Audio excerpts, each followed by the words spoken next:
Well, at the center of the 2-year Russia investigation is the Fusion GPS dossier. Hard to remember now, but it was originally compiled as opposition research by the Hillary Clinton for President campaign. It was then passed around to journalists and lawmakers and finally released on BuzzFeed without its contents being verified. Despite that, the dossier and its allegations have become more important than America's entire middle class.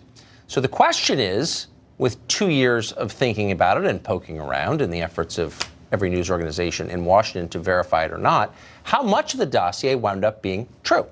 Mollie Hemmingway has been following this. She's senior editor at the Federalist. We're happy to have her tonight.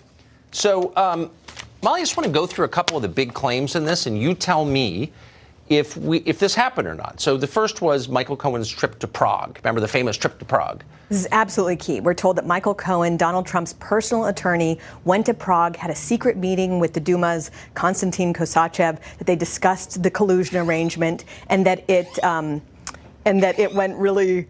And that this was a really important thing. In fact, not only did that meeting not take place, there's no evidence that the meeting took place, there's no evidence that Michael Cohen has ever been to Prague. But that was repeated as fact repeatedly. Well, in fact, in just a few months ago, 7 months ago, I think there was a news report that falsely claimed that the Mueller team had evidence that that secret meeting had taken place. It is just interesting to note, since we are actually in the sentencing phase and we're dealing with sort of some resolution here, it wasn't even mentioned by Bob Mueller or anyone else who's going after they would know. Cohen. One of the things that always struck me about the dossier was it accused people of crimes, American citizens of crimes, and one of them was Carter Page, who was described in effect as a mastermind, Russian spy. Carter Page, again, was all over the dossier. And it was so important. The dossier was viewed so favorably by our federal government. They used this to secure a wiretap against him. They portrayed him as a mastermind spy who was setting up all sorts of important meetings and arranging, again, collusion. We were told that he had got a stake in a large Russian oil company in exchange for the collusion. These meetings that we were told took place in the dossier, there's no evidence that any of them happened. And it's interesting to note that Carter Page was surveilled for an entire year by our government and has not been charged with any crime, despite being portrayed as the central linchpin of the collusion theory. But I do think it destroyed his life, so there's that. Yeah.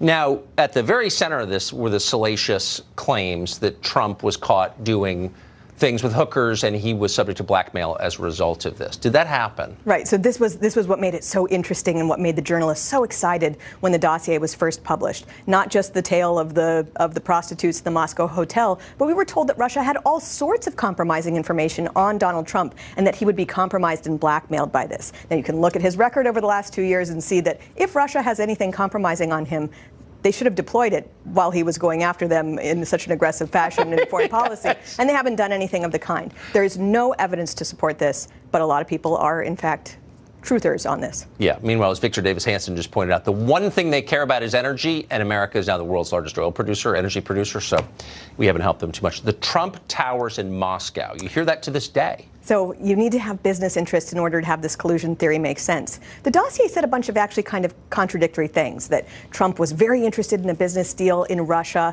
and also that he'd been offered sweetheart deals. Well, if he'd been offered sweetheart deals, I think we can reasonably assume he would have taken them. There's no evidence he has ever successfully accomplished any business relationship in Russia.